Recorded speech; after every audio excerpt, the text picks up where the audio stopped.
Well, following the escalation by Hezbollah and the response by the IDF, it seems a head-to-head conflict with Hezbollah and the IDF is somewhat inevitable after months of endless attacks on the northern border and over 60,000 displaced Israelis from the northern communities.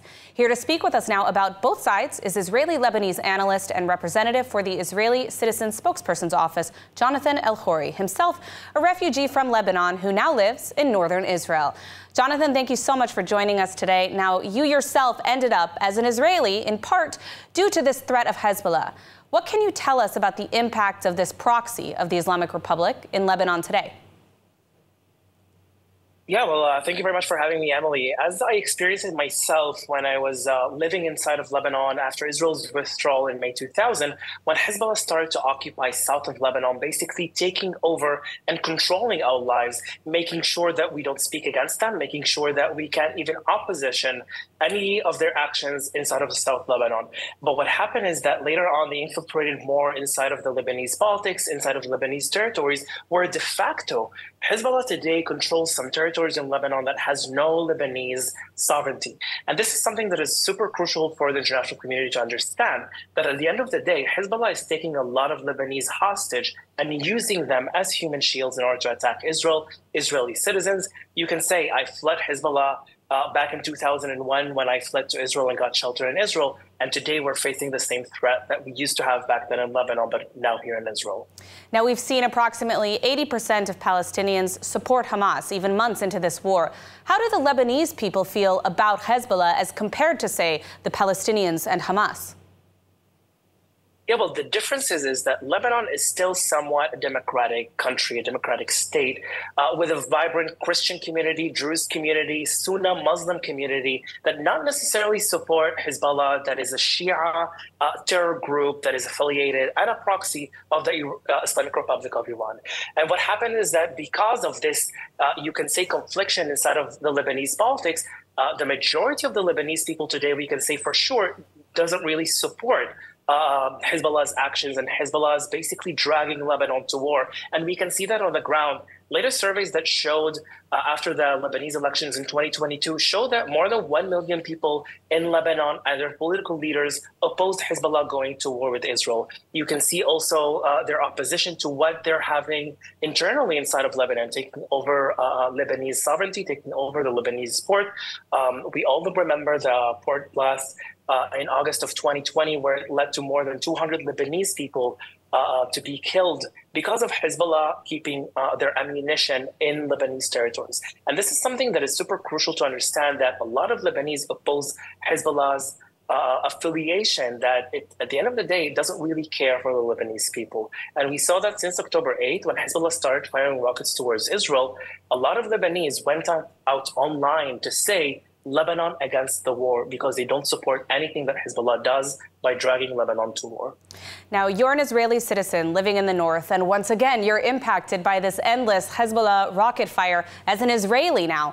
What do you think the IDF needs to do to secure this border and deter Hezbollah? First of all, I'm really happy to see that the IDF issued an attack on Hezbollah before they launched their massive attack towards the northern of Israel, where they tried to kill as many Israelis as possible. And they were able to destroy hundreds of missiles before they were even launched towards Israel. And this is something that is super important to understand. At the end of the day, the IDF is the Israeli Defense Forces, and it makes everything in its power in order to protect its citizens. And I do believe that it will continue to do so as much as possible, because this is its job and it's doing it in the highest way possible. But also it's important to understand that at the end of the day, what Hezbollah is doing is not only targeting Israeli civilians, they're targeting our defense systems, because they're not able to actually hit many civilians as they wanted, because that Israel really put a lot of emphasis and a lot of effort and a lot of funding towards its defense systems that protects us as Israelis. And this is something that a lot of Lebanese are seeing it also, and kind of questioning what Hezbollah did throughout the years, because at the end of the day, they didn't really help to assist to protect the Lebanese people, but actually dragging them into war that will lead to their destruction.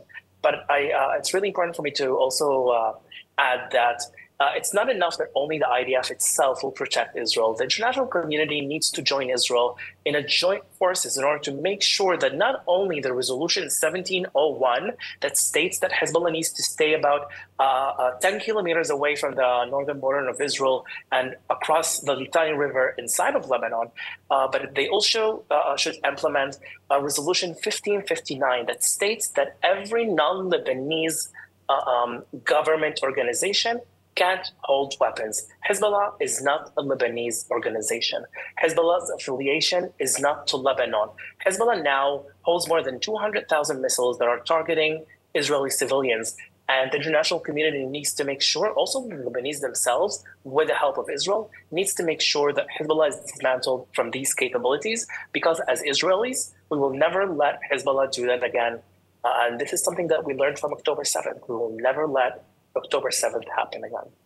All very, very important information. We do have to wrap up, but I just wanted to ask you really quickly, as part of the Arab-Israeli community, I wanted to ask you how the reaction has been thus far to the historic now release, or rescue, I should say, of the hostage Al-Qadi from Gaza.